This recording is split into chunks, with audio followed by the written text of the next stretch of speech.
எப்பல்லாம் எனக்கு சீம்பால் சாப்பிடணும்னு ஆசை வருதோ, அப்பல்லாம் இந்த வட்டலப்பம் செஞ்சுருவேன். செய்ற மெத்தடும் ரொம்ப ஈஸி, டேஸ்ட்டும் சூப்பரா இருக்கும். எப்படி பண்றதுன்னு பார்க்கலாமா?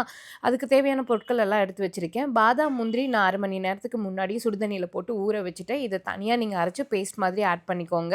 இல்ல ஒண்ணா அரைச்சாலும் நமக்கு ஓகே தான். கடைசியில வடிகட்டிக்கலாம். 6 முட்டை எடுத்துக்கோங்க. கூட 1 கப் பால்ல ஆட் பண்ணிக்கலாம். சுகர் வந்து உங்களோட ஸ்வீட்னஸ்க்கு தகுந்த மாதிரி ஆட் பண்ணிக்கோங்க. நான் 1 கப் போட்டிருக்கேன். ஏலக்காக்குள்ள இருக்கக்கூடிய விதைகள் மட்டும் போட்டிருக்கேன். அரைச்ச முந்திரி, பாதாம் எல்லாமே வந்துட்டு ஆட் பண்ணிக்கலாம். கூடவே வந்துட்டு நான் கொஞ்சம் கசகசா ஆட் பண்ணியிருக்கேன். இது எல்லாமே வந்து ட்ரெடிஷ்னல் மெத்தட் தான். இது நீங்க சுகர் இல்லாம கரும்பு சர்க்கரை இல்லன்னா நாட்டு வெல்லம்னு எதுல வேணும்னாலும் செஞ்சுக்கலாம். எக்ஸ்ட்ரா ஸ்வீட்னஸ்க்காக நான் கொஞ்சம் மில்க் மேட் ஆட் பண்ணியிருக்கேன். 2, 3 ட்ராப் வெனிலா எசன்ஸும் ஆட் பண்ணிக்கலாம். அவ்வளோதான். இத இப்ப நல்லா அரைச்சு எடுத்துக்கலாம். ஒரு ட்ரேல நெய் விட்டு சுத்தியும் தடவிருங்க.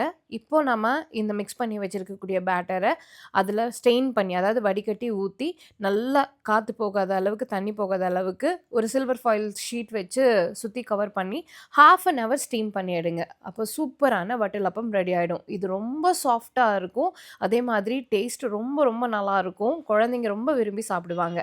ஃப்ரீ டைம் கிடைச்சா கண்டிப்பா ட்ரை பண்ணி பார்த்துட்டு, இந்த மாரி தொடர்ந்து யூஸ்ஃபுல்லான வீடியோஸ் பார்க்க நம்ம பேஜ ஃபாலோ பண்ணிக்கோங்க. பை.